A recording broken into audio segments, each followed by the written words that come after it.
Yes,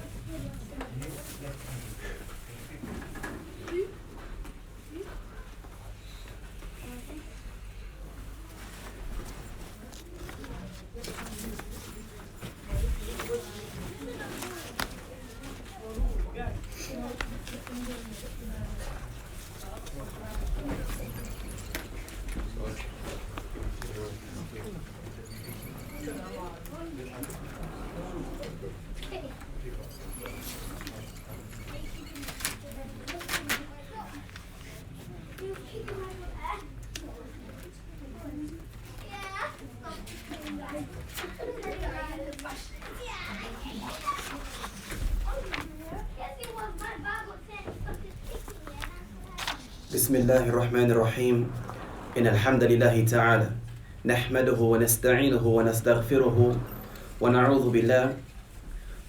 بالله من شرور أنفسنا ومن سيئات أعمالنا من يهده الله فلا مضل له ومن يضلل فلا هادي له وأشهد أن لا إله إلا الله وحده لا شريك له وأشهد أن محمدا عبده ورسوله صلى الله عليه وعلى آله وسلم فإن أصدق الحديث كتاب الله تبارك وتعالى وخير الهدي هدي محمد صلى الله عليه وعلى آله وسلم وشر الأمور محدثاتها وكل محدثة بدعة وكل بدعة ضلالة أما بعد السلام عليكم ورحمة الله وبركاته.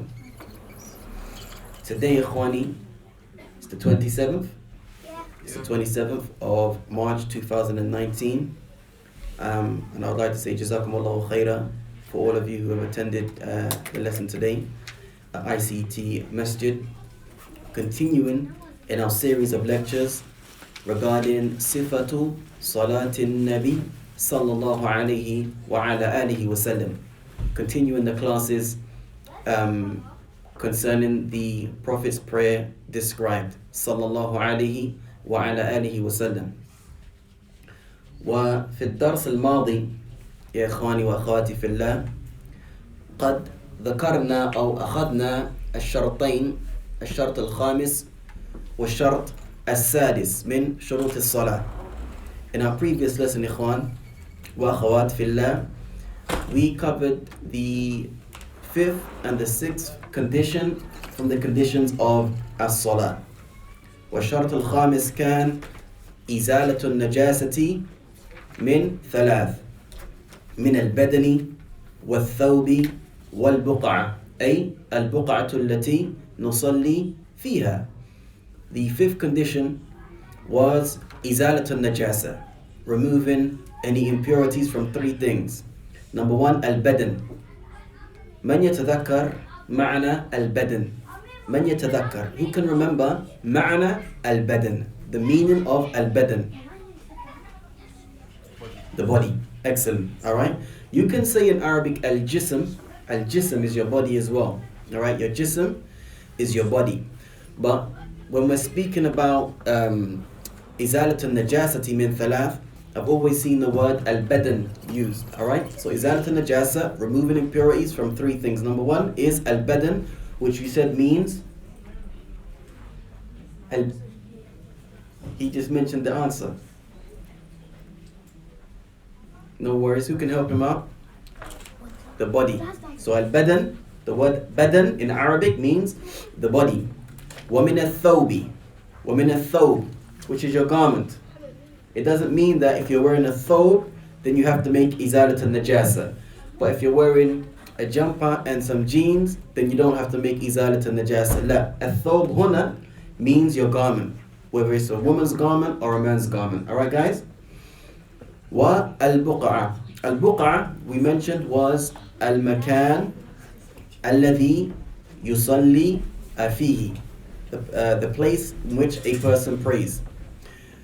And the sixth condition was satru al-awra. We mentioned this is what we ended in our last lesson, if you guys remember, which was satru al-awra, covering the what's called the awrah.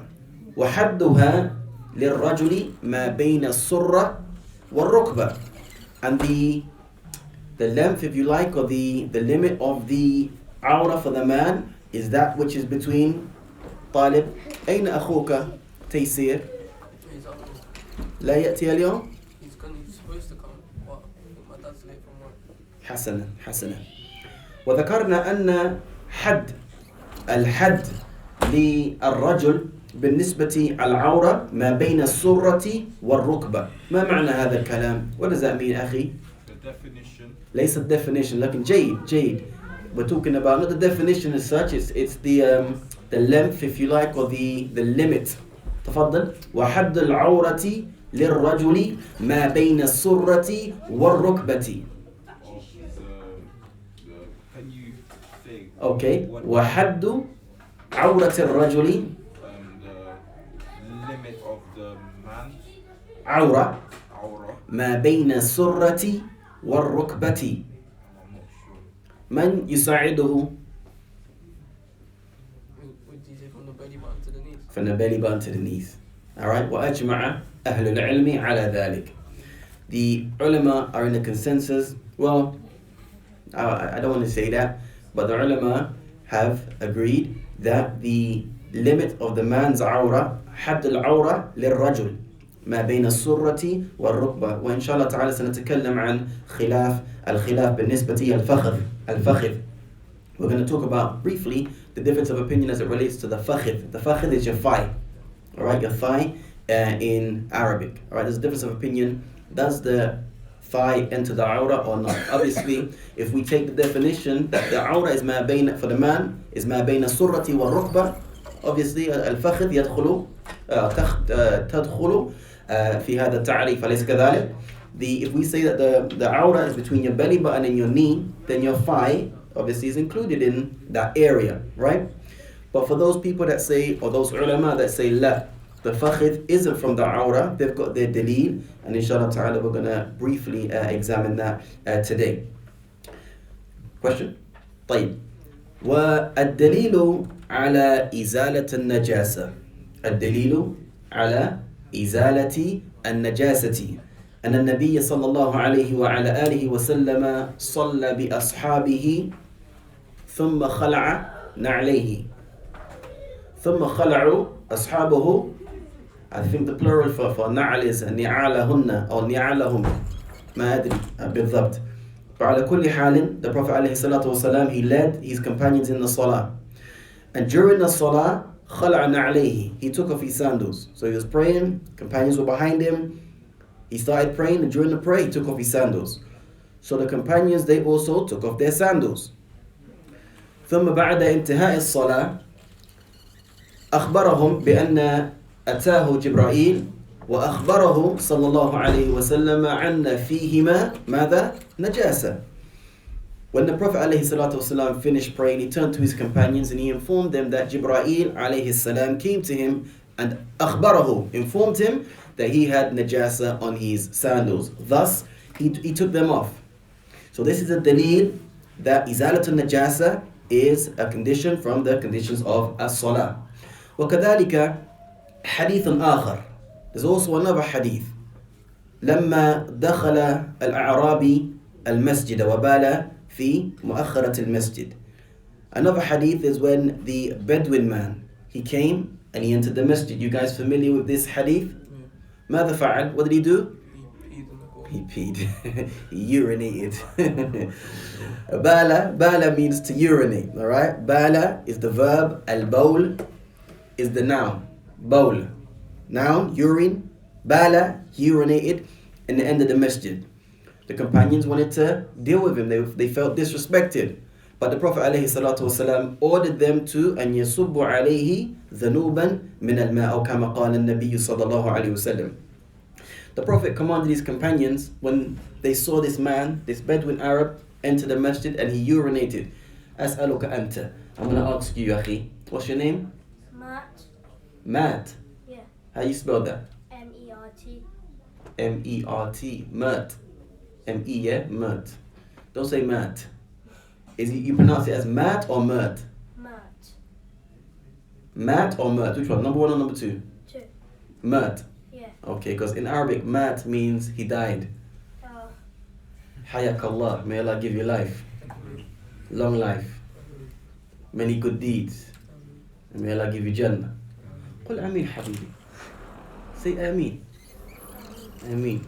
And when somebody makes dua for you and you say Ameen, it's like you're saying, oh Allah, please accept. Alright? You want long life? You want lots of good deeds? You want Jannah?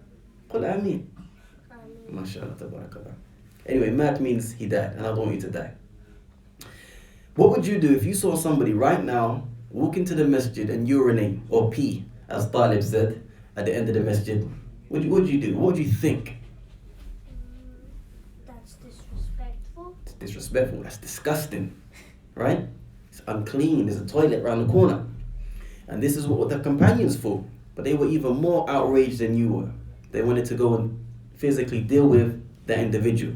But the Prophet ﷺ stopped them. And there's so many benefits that can be extracted from the Prophet ﷺ preventing his companions from dealing with that man. From them, can you just imagine, guys, if a man is going, number one, pee, urine, and then a group of people start to punch him and shove him and push him, what's going to happen to that urine? Remember, it was going in one place in the beginning. It's gonna go more. It's going to go everywhere. Alright, so it's the wisdom of the Prophet ﷺ when he said, no, leave him, let him finish. And then he just ordered them to do what? Get a bucket of water and throw the water on the area that was affected with the urine. This goes to show, Ikhwani, that removing any impurities is a shart min shurut as-salah. You guys with me so far? Very, very clear. Alright? Now, I mentioned in my last lesson, or I asked the question, then I explained it. I said, what's the difference? And this is for you, because you came late. Ta'adhiban, this is a punishment. Not really, it's not really a punishment. What is the difference, Akhi Muhammad, Akhi Habib, between removing impurities, i.e. izalat al-najasa, and removing the ritual state of impurity that a person gets into if they break their wudu? I'll say the question again. We covered, I think it was a shart al-rabi'. For the fourth condition is if somebody breaks their wudu, they have to make it. Alright, it's a condition from the conditions of as-salah. If you go number one, go number two, you pass wind, among other things, you are now what's considered to be muhdith. Alright, now you have to make al-wudu. So what's the difference between removing impurities here and removing impurities for al-shart al-khamis that we just mentioned? If you see some urine on the floor, or if there's something on your clothes, or if there's something on your actual body, you have to remove it before you pray. What's the difference between the two? Is the question clear, Juan? Clear? ما في مشكلة. أخي at the back. You know the difference between the two? The difference, the first one means cleaning, so removing something that does exist, something that... The urine on the floor doesn't exist? It does exist. It's something that does exist. The first one is shart al-rabi' is when you break your wudu. For example, you go number one, number two. So the second one is to remove something that does exist. Okay. So something that you take or you clean or Okay. put away, or you take it off your body or the place. Sure. Yes. And the second one, the first one is if you don't have wudu, if you're a muhdith, you make wudu. If you're a junub, you do ghusl. جيد, excellent. Where are you from, أخي? I'm from Egypt.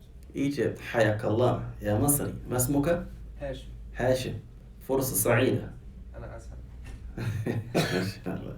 تفضل أخي. That was ممتاز لكن يحتاج شوية زيادة. The first one, the fourth condition is something that comes from out, in to out. ممتاز. From inside you Internally to external. Excellent. But the other one is external and it just stays external. أكرمك الله. قال الأخ هنا إذا كان الشخص محدثا. This is something that was internal في الداخل, يعني البول كان داخل الجسم ثم خرج منه, صح؟ أو الريح كان داخل الجسم ثم خرج, أو الغائط نفس الشيء. طيب, لكن أما الشرط الخامس وهو إزالة النجاسة عن ثلاث أو من ثلاث من البقعة أو البدن والثوب. This is something من خارج that comes onto you. It's not something that's يعني في الداخل ويخرج منك. فهمت؟ طيب. Basically what I said or what I tried to say, Allah knows best if I made any sense, was the first removing of the impurities is something that's internal, like urine or feces, or if somebody passes wind, it comes from inside the person and it comes out. As for the second one, the removing impurities, they're all external things that either happens, for example, an animal urinating, didn't come from inside you and comes out, or a bird defecates and it hits you, comes from something external and then it hit the body. Alright guys, that's the difference between the two. تفضل يا طالب. If a bird pees on you, do you have to make wudu with it? You have to remove, you have to make إزالة النجاسة. You have to remove the impurity. Yeah, but you don't have to make wudu, you have to make إزالة النجاسة. No, if it like just hits your head Yeah, make إزالة النجاسة. and then make wudu again. لا. Why? Okay, what's the proof? Because I mentioned two just now, or one specifically that relates to if something is impure that's on your body. What's the proof that we just mentioned? Oh, Muhammad Sallallahu Alaihi Wasallam when he was praying. Excellent, excellent. Remember, there was something that was najis on his slipper somewhere. Yeah, but that's what I'm asking. That was on his fold when I'm talking when it hits your head, goes into your hands. Okay, what did we say was the definition of إزالة النجاسة من ثلاث من البدن ومن الثوب ومن البقعة. The example of the Bedouin Arab was an example of al-buq'a, al-najasa in the buq'a, the area that you want to pray. The example of the Prophet ﷺ in that hadith was an example of najasa where When you're close. you can call it a thob. Alright? So whether it's on the buq'a, the thob, or the badan, you just have to make izalat al-najasa. And you're not required to make al-wudu another time. Make sense, guys? واضح? ممتاز. Anyway, the shahid, now. I think not all of the the urine or the stool of the animals are impure. Some of them are not. Can you give me an example?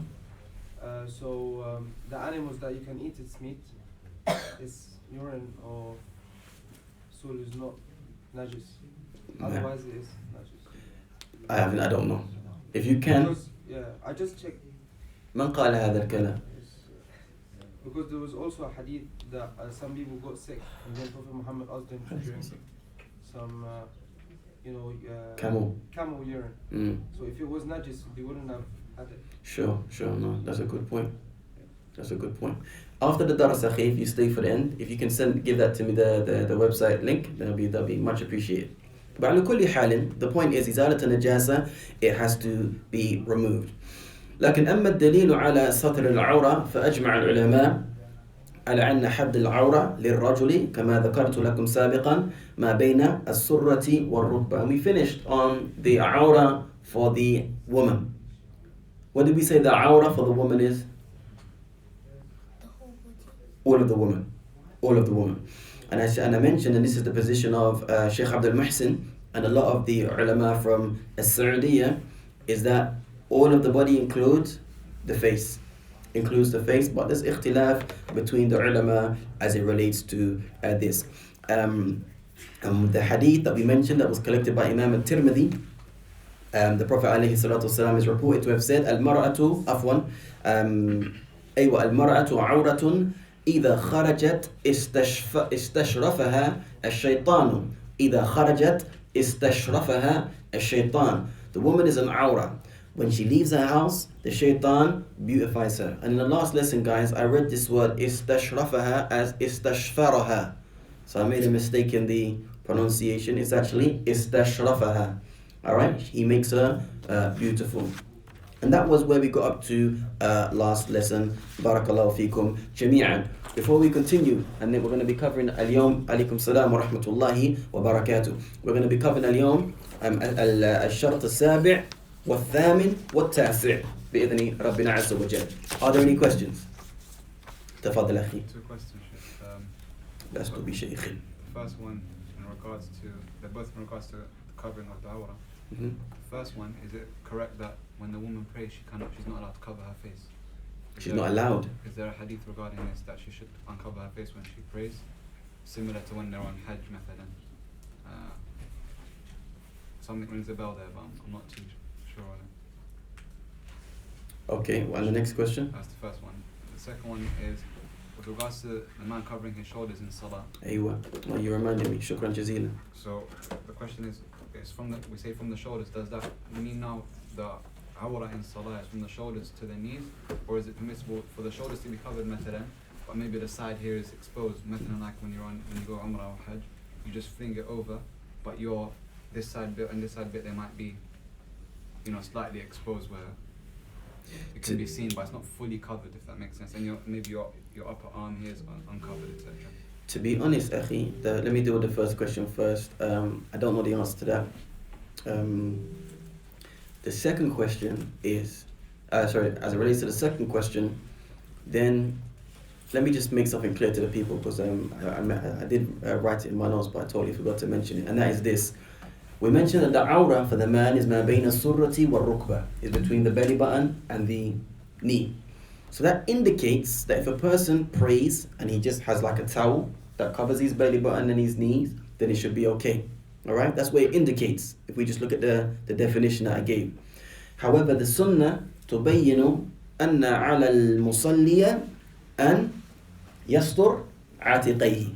Alright? The sunnah, there's a hadith wherein the Prophet sallallahu alayhi wa ala alihi wasallam, he mentions لا يصلي أحدكم في الثوب الواحد ليس على عاتقيه منه شيء أو كما قال النبي صلى الله عليه وسلم.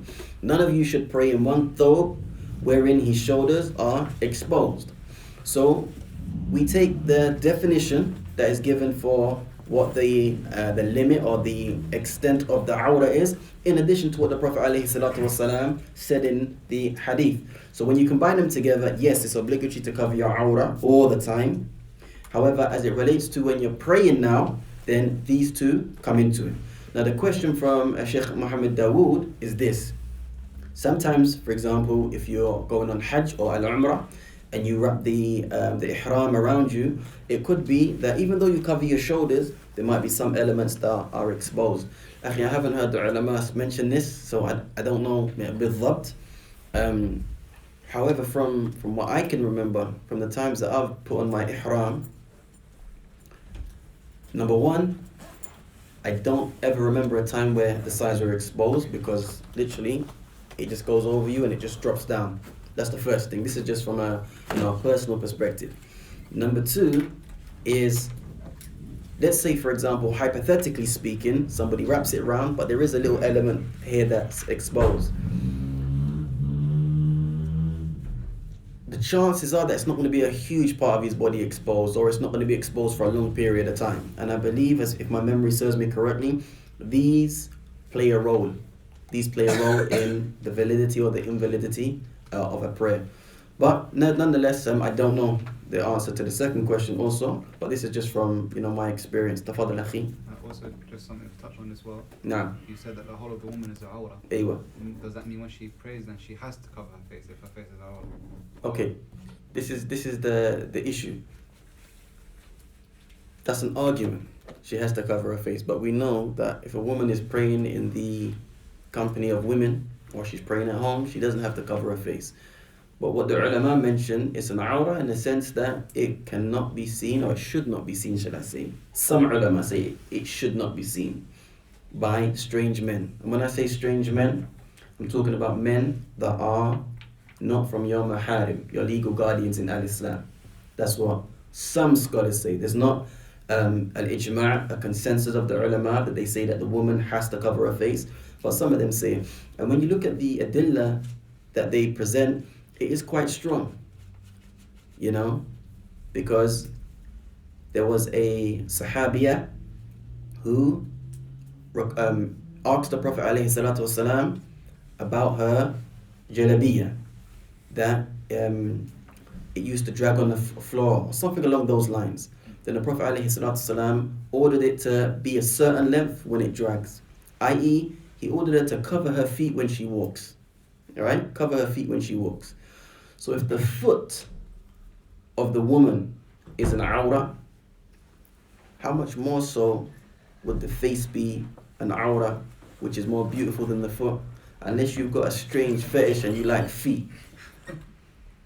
You understand? Allah understand. Some people like feet, but generally speaking, women's faces are more beautiful and they're more attractive than the feet. But that's from the arguments that they use, and Allah Tabaraka wa Ta'ala knows best. Me personally,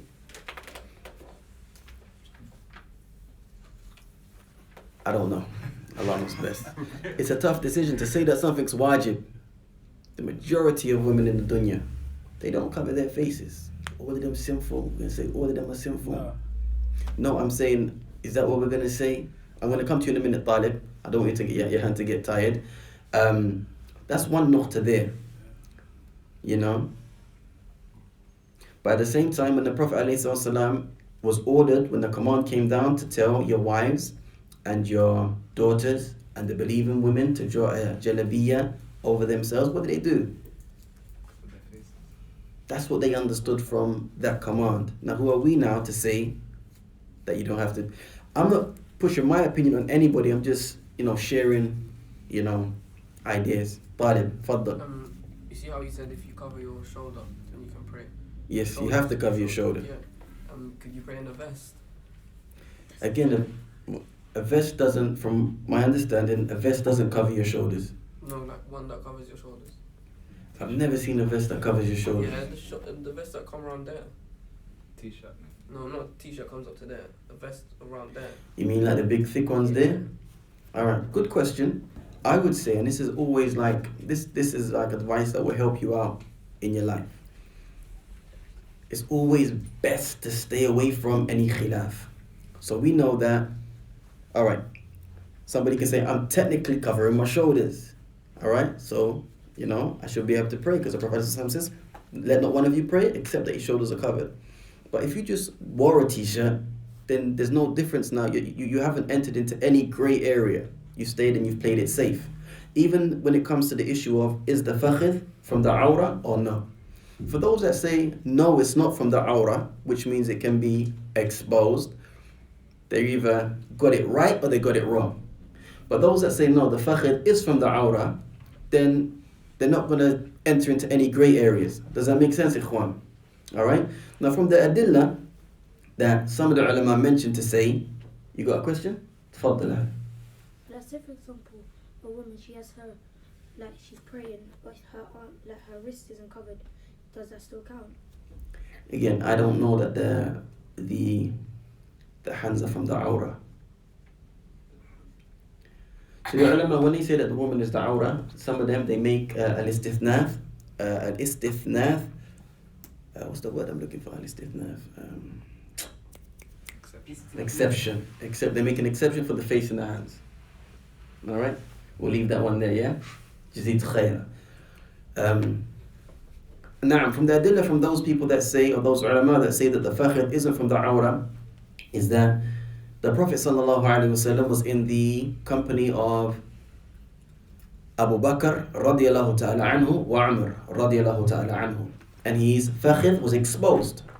His fakhid was exposed. Let's try and visualize this. The Prophet ﷺ was sitting down and his fakhid was exposed, i.e., whatever he was wearing at the time was raised up such that his thigh could be seen. Abu Bakr came in, he left it as it was. Umar came in, he left it as it was. Radiallahu ta'ala anhuma. Then when Uthman radiallahu ta'ala anhu came in, what did he do, akhi? Jayid. Anta?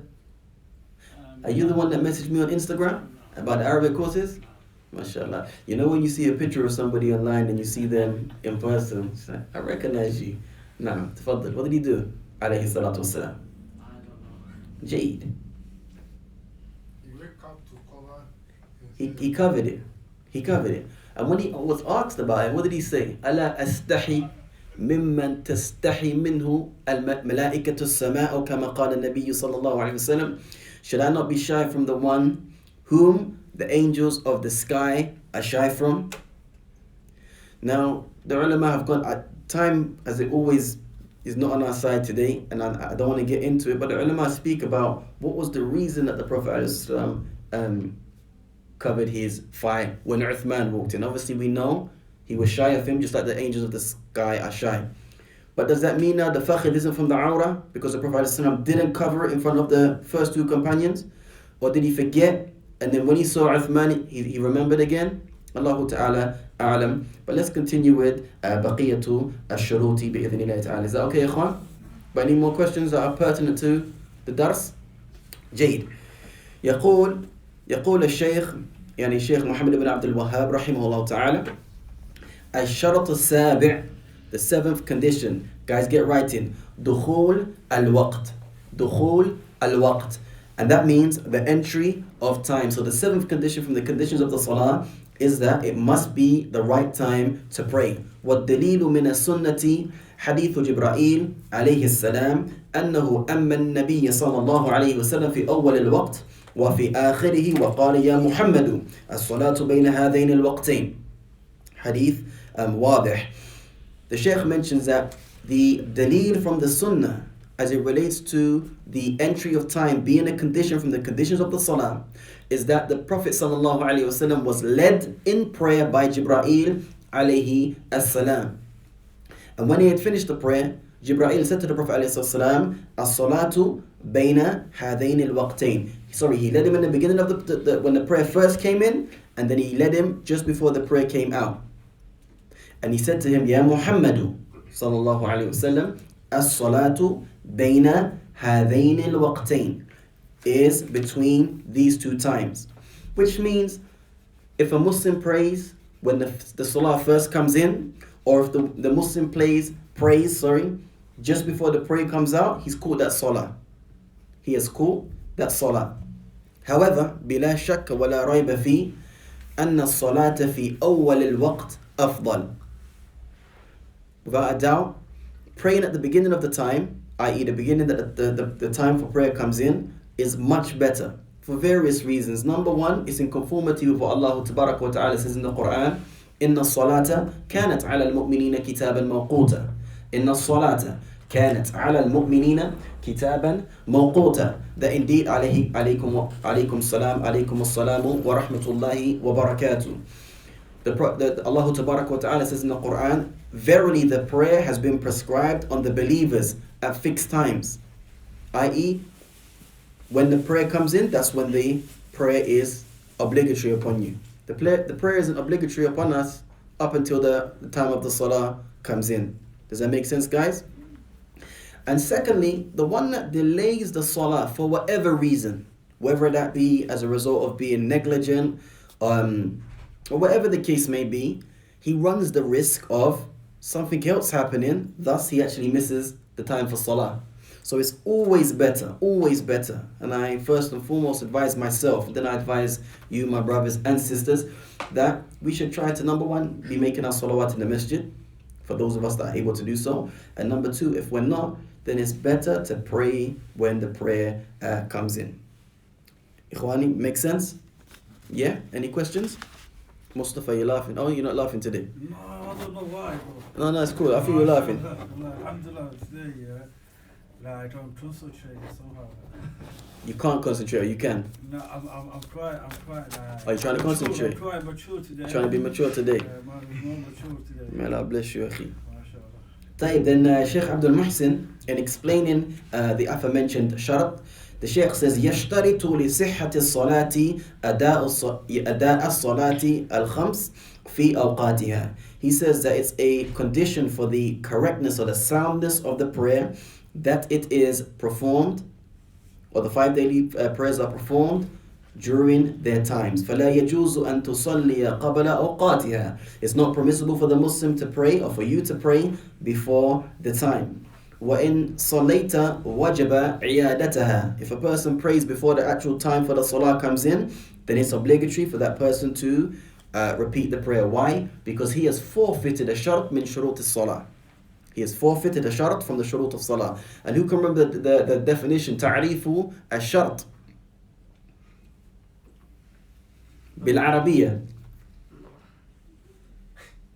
If he's going to go for it then, akhi. تعريف الشرط نعم. الشرط هو شيء لازم. أيوة. تفضل أخي. ليش ده؟ ما يلزم ما يلزم عدمه ما يلزم نعم عفوا عدمه يلتزم العدم ووجوده لا يلتزم الوجود. نعم، هذا يعني العبارات مختلف أو عبارة مختلفة، لكن المعنى صحيح. ما يلزم من عدمه على عدم ولا يلزم من وجوده الوجود. Try to remember that, guys. Alright? Try to remember that.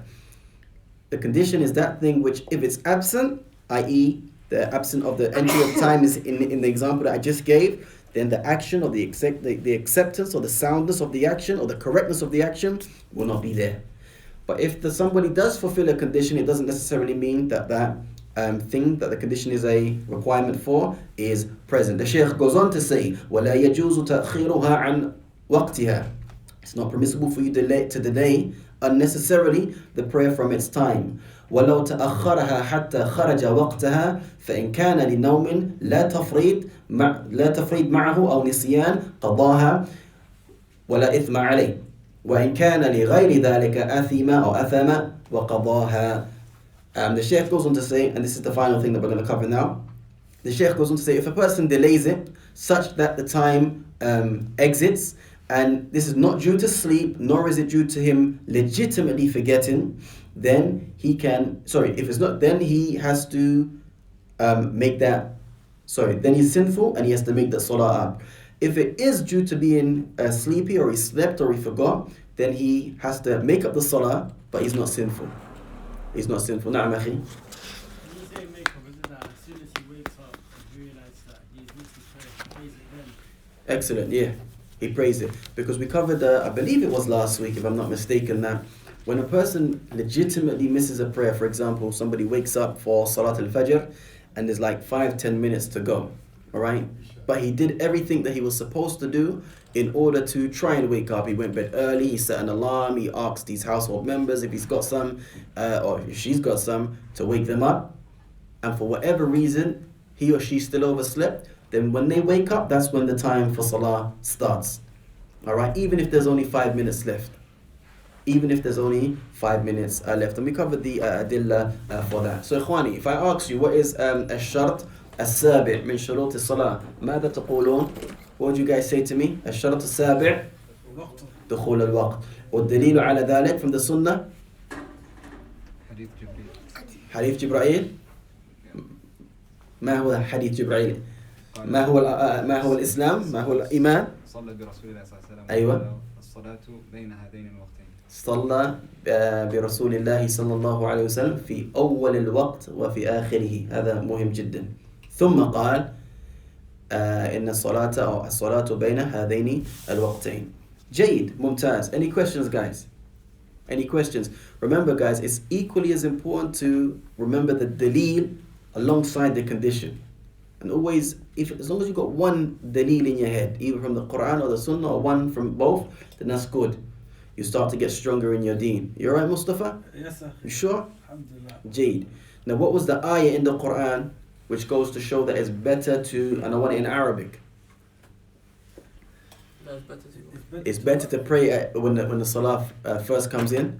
إن الصلاة كانت على المؤمنين موقوتا كتابا كتابا موقوتا. كتابا موقوتا. Excellent, akhi. But did you ask a question? Where is it? Wait, which surah? Yeah, Put it at the beginning. Surah, I believe it's Surah Al-Ma'idah. إن لم أختي. إن سورة النساء. Surah Al-Nisa. Surah Al-Nisa. Number 4. 103. 103. Chapter number 4, ayah 103, right? 103. طيب, let's move on to الشرط الثامن, the 8th condition. Remember, guys, how many conditions are there for a salah? 9. So we've only got 2 more to cover. Inshallah ta'ala, we're definitely going to finish it today. بإذن الله تعالى. Sorry, out of topic. There is golf, black golf. Black golf Yeah. outside blocking the car park. If somebody's got a black golf that's blocking the car park, please. Is a seat, baby seat in the back? Yeah. That's yours. Jazakallah khair, akhi. طيب, the Shaykh says استقبال القبلة. استقبال القبلة, facing the Qibla. وَالدَّلِيلُ قَوْلُهُ تَعَالَى. And the proof for this is the statement of Allah Tabaraka wa Ta'ala in Surah Al-Baqarah, verse number 144. Shaykh, لماذا لا تكتب؟ جزاك الله خيرا. والدليل على ذلك قوله تعالى قد نرى تقلب وجهك في السماء فلنولينك قبلة ترضاها فولي وجهك شطر المسجد الحرام وحيثما كنتم فولوا وجوهكم شطرا. And this ayah, is in Surah Al-Baqarah. Who can give me the translation of the ayah, this ayah? What ayah is it? What number? Yeah. 144. Allah Tabaraka wa Ta'ala يقول قد نرى تقلب وجهك في السماء قد نرى تقلب وجهك في السماء فلنولينك قبلة ترضاها فولي وجهك شطر المسجد الحرام. That's the shahid. That's the shahid. If you wanted to stop there, it would be sufficient. Who's got this ayah? You can look it up on Quran.com. You want the actual translation from there? Yeah, the actual translation. You got it? What does it say? Verily we have seen the turning of your Muhammad sallallahu alayhi wa sallam's face towards the heaven. And this is when Allah Tabaraka wa Ta'ala says قَدْ نَرَى تَقَلُّبَ وَجْهِكَ فِي السَّمَاءِ. نعم. Surely we shall turn you to a qibla that shall please you. فَلَنُوَلِّيَنَّكَ قِبْلَةً تَرَضَّاهَا. Allah is speaking to the Prophet. We're going to turn you to a qibla that's going to please you. What's that qibla? So turn your face in the direction of al-masjid. فَوَلِّ وَجْهَكَ شَطْرَ الْمَسْجِدِ الْحَرَامِ. So turn your face to the direction of Masjid al-Haram, which is obviously in Makkah. Before the Muslims were ordered, before this ayah came down, which direction were the Muslims praying in? Taysir?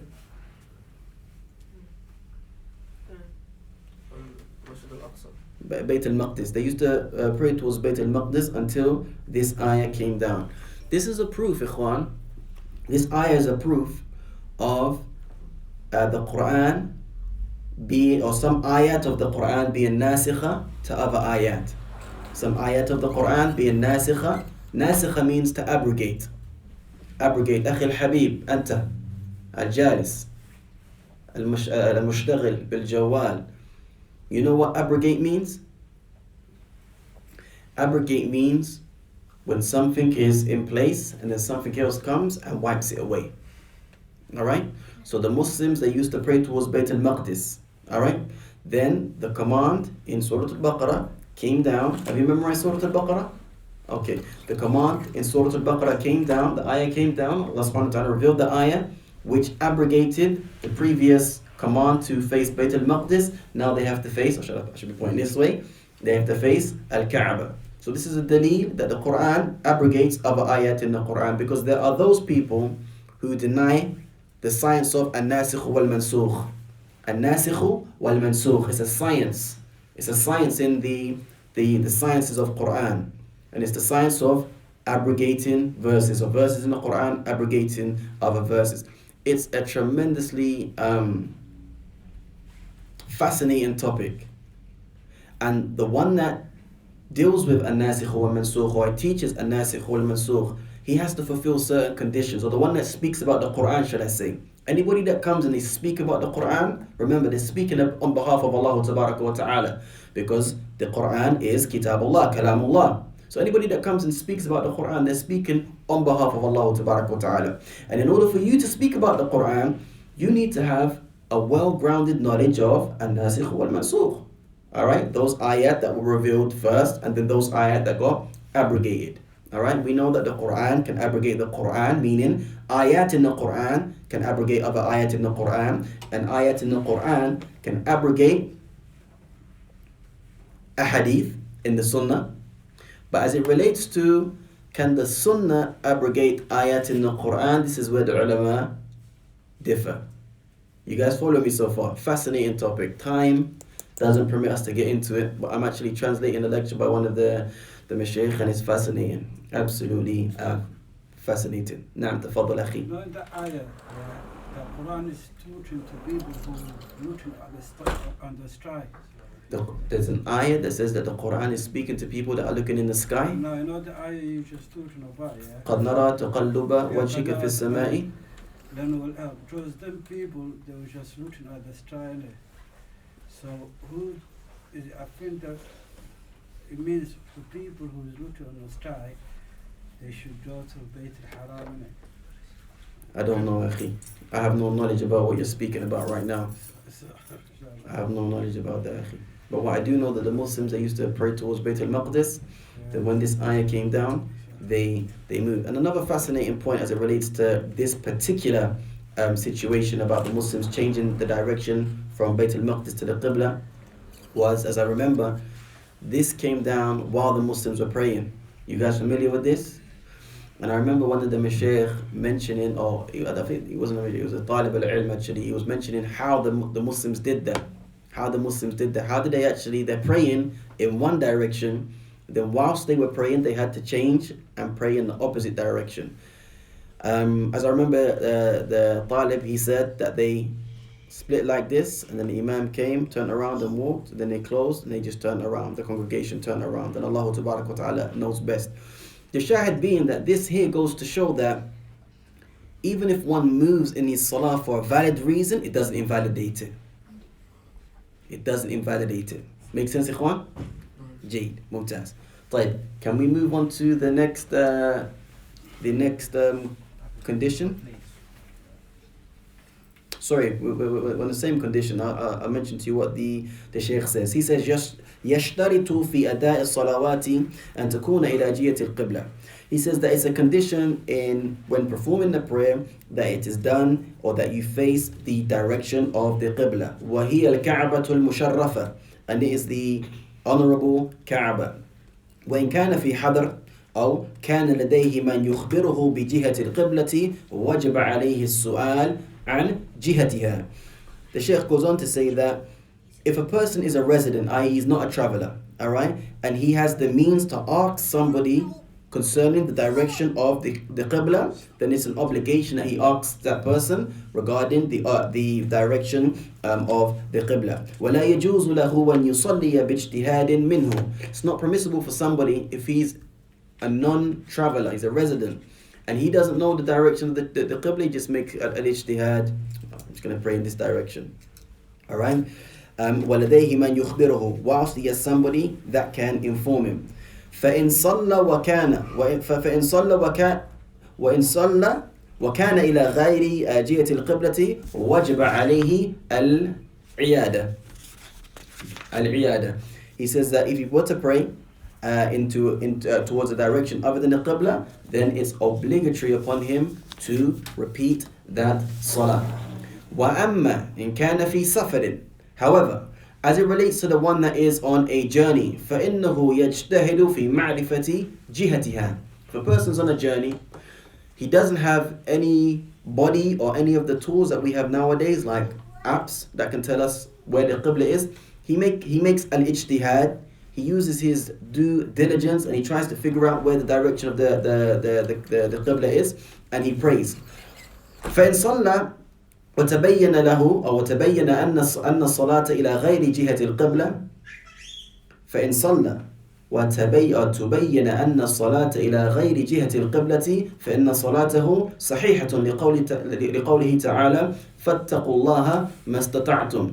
If a person was in that situation, i.e. he's on a journey, and he tried to figure out what direction the Qibla was, and he prayed, then when he finished praying, somebody comes and says, no, you prayed in the wrong direction, or it's made clear to him that he prayed in the wrong direction, the Shaykh says that his salah is correct.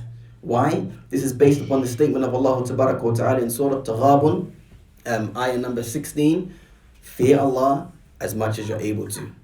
As long as this person tried to find the correct direction, he tried, and he was wrong, then his prayer is still correct. ويجوز دقيقة واحدة إخوان ويجوز للمسافر أن يصلي النافلة كلها على ركوبه إلى غير جهة القبلة وقد ثبتت السنة في ذلك عن جماعة من الصحابة منها حديث عامر بن ربيعة رضي الله تعالى عنه قال رأيت رسول الله صلى الله عليه وسلم وهو على الراحلة يرحمك الله وهو على الراحلة يسبح ويومئ برأسه. Yani this companion Amir ibn Rabi'ah, he mentioned that he saw the Messenger of Allah sallallahu alaihi wasallam praying on his riding beast. وَيُسَبِّح, he was glorifying Allah tabarak wa ta'ala, and when he would pray, remember he's sitting on a riding beast, he would a riding beast, an animal. We're now speaking about praying the suppository prayer. Sorry, I didn't translate that part. We're now speaking about the one that's traveling and he's praying a prayer other than the obligatory prayers. It's permissible for this person to pray on his riding animal, even if that riding animal goes to a direction other than the Qibla. However, if this happens, he should start the Salah facing the Qibla. So let's say, for example, Muhammad al-Dawood or Abu Sumayya, they jump on their camel and they face the camel to the direction of the Kaaba, وَيُكَبِّرْ, and they make the takbiratul ihram, and then they begin the salah. Whilst they're praying, the camel just decides to take a right. Now he's facing other than the direction of the Qibla, that's no problem. For the salawat al-nafila. Alright, for the supplicatory prayers. Before I continue, there was a few questions over here. Let's start with Talib, then we're going to go to you, Akhi. What was the ayah of Surah Taghabun? At-Taghabun, ayah number 16. Allah Tabaraka wa Ta'ala says, فَاتَّقُوا اللَّهَ مَا اسْتَطَعْتُمْ. نعم أخي. What if the person doesn't have an apple in his phone and he prays and Say that again. What if the person doesn't have an apple in his phone to show him the Qibla and he thinks about the Qibla and he prays? is he musafir or is he not is he a traveler or is he's not a traveler? He's a traveler. Okay. And then someone tells him he prays the wrong way, and the person that's telling him he prays the wrong way is wrong. The person that prayed is the one that is facing the Qibla. That's technical, Akhi. That's technical. That went above my head, man. So somebody prays, he's a traveler, he prays, thinking he's facing the Qibla. Somebody else comes and says you prayed in the wrong direction, but the person that said you prayed in the wrong direction is actually wrong, and the person that prayed was actually right. Is that the question? Yeah. Sure? Alhamdulillah. Then his prayer's correct, because he was correct. And that person that told him he prayed in the wrong direction, he has to fear Allah Tabaraka wa Ta'ala. Make sense? Excellent question, Akhi. May Allah bless you. Any more questions? Naam, Taysir. What if the animal you're praying on is impure? Like it's dirty? That's the question. You mean like a pig? No, like just say the camel's dirty. When you say dirty, what do you mean impure? Like it's got some urine on it? Yeah, they don't make istinja. Allah musta'an wa ilayhi yashtaki. I mean, the Prophet alayhi salatu wasalam, he used to pray on his riding beast. Kama dhakara Amir ibn Rabi'ah. And I would assume that if there was a najasa on the riding beast, then that would come under izalat al-najasa min or an thalath. Min al-buq'a. Here, this would be considered as the buq'a. You're praying on your riding beast. So if there was some najasa, then you might make sure that you make al-izala. Make sense? Fantastic question. Tafaddal. You see, if you're seeing someone praying in the wrong direction, Now, what do you do? Do you move them? Jade. Yeah, just for example, if it happened to me the other day, didn't you? Was it? I was praying somewhere. You know, it was embarrassing. Allah musta'an. Many years ago, I was with one of my good friends, Abdul Hakim. Brothers know, was in the Prophet. Well, during my time in Saudi Arabia, and we went to the lesson of Sheikh Ali Nasir Al Faqih. And I forget the names of the doors of the masjid, but the door that we always used to enter, the Sheikh's chair was there, Sheikh Abdul Muhsin was there. The Qibla is this way. Alright, so Sheikh Abdul Muhsin faces this way, Sheikh Ali Nasir faces this way. So we decided to go to Sheikh Ali Nasir's lesson, which is over here, right? So I was so eager to get to the lesson that I walked in the masjid and then I faced like this. So I'm facing the Sheikh right now, the Qibla's behind me. And I say, Allahu Akbar. Thinking that, you know, I'm going to hear what the Shaykh is saying. I'm praying, Tahiyyat al-Masjid, but I'm also going to hear. Fingers, Abdul Hakim was like, how are we doing? And he turned me around. I've probably, since I've been a Muslim, never been so embarrassed in my life. It's like, I forget the direction of the Qibla for, I don't know what got over me, you know, but alhamdulillah. Who asked the question? You asked? What's the question? Yeah, if someone's praying in the wrong direction. So therefore, yeah, that's the reason why you just reminded me. You just turn them. You just turn them. You just turn them. Grab their shoulders, you know, and just move them accordingly. Faddal Habibi. Say you're about to pray in a direction, someone tells you the wrong direction, and you pray in that direction, do you get sin? You sound like this one, but it's a bit easier to comprehend. The question is, you're praying in a direction, somebody tells you you're praying in the wrong direction. No, you're about to pray in a direction. Yeah, and somebody says you're praying in the wrong direction, and then you change, and you end up... He said someone told him the direction, but that direction was wrong. Oh, okay. That's a good question, mashallah, tabarakallah. From what we've covered and from what I understand, the person would have to pray again, because remember, a shart is when it's not there, then the action is not there. The only time that there's a concession that we've covered so far is when? Traveling. Excellent. The only time that we've seen a concession where somebody can pray, and then when it's clarified to him that he prayed in a direction other than the Qibla, his salah is correct, is when a person is traveling. Other than that, wajaba iyada taha. Na'am. See, when you travel, is it only for a sunnah prayer, not far? For two. So let's say it's a far. You can't do that while you're traveling, while you're riding. When you say you can't do that, what do you mean? What's that? As in, you're praying salah, while you're on a horse. Oh yeah, Jade. Yeah, this is what the companion mentioned, or this is what the Shaykh mentioned first. He says, وَيَجُوزُ لِلْمُسَافِرِ, and it's permissible for the musafir. I think you may have walked in when we said this, Allah knows best. وَيَجُوزُ لِلْمُسَافِرِ, and it is permissible for the one that is traveling, أَن يُصَلِّيَ النَّافِلَ, that he prays the nawafil salawat, كلها على مركوبه إلى غير جهة القبلة، وقد ثبتت السنة في ذلك عن جماعة من الصحابة منها الحديث. So it's for the nawafil salawat. Naam, very very good. Naam. What if you're praying and أنتم اليوم أصحاب الأسئلة. فضل. Sorry, go. what if you're praying, yeah, and then someone tries to turn you, and then when the person turns you don't know they're turning you because you're not facing the Qibla, and you just go back and turn to the direction you're facing. Is it obligatory for you to repeat your salah? MashaAllah. You know what's beautiful? I'm so sorry, Ikhwan. How old are you, Akhi? 7. May Allah bless you. 7 years old, and he's going in with the as'ila. You know, Allahumma barak alayka, ya Shaykh. You've done a fantastic job, and I ask Allah subhanahu wa ta'ala to keep you both steadfast. It's lovely just hearing you just thinking about these things that maybe some of us big people ain't even thinking of. So basically, you're praying, somebody tries to move you, and you just don't want to listen to them, and you continue praying in the direction that you're praying in. And then what happens at the end? Is it obligatory for the person to tell you and then you repeat your salah? Mathalan, if you're praying in a direction other than the Qibla, then I have to tell you, what's your name, Habibi? Abdul Hafid. I have to not tell you verbally, but I have to, move you into the correct direction. If you're stubborn and you're like, I'm trying to move you, like, and you still continue to pray in that direction, then if you were correct, then you don't have to repeat your prayer. But if you were wrong, i.e. after the salah, say, Ya akhi, I was trying to tell you to move into the correct direction and you were stopping me. Alright? And it works out, or it turns out that I'm correct, then you would have to repeat the salah. Why? Because istiqbal al-qibla is a shart min shurut al-salah. Fahimta? Faddal akhi. If you are traveling, is there an easier way to know which way is Qibla based on your knowledge? If you don't have access to it. If you don't have any... Access to a phone, for example, not here obviously it's most likely, but if you, for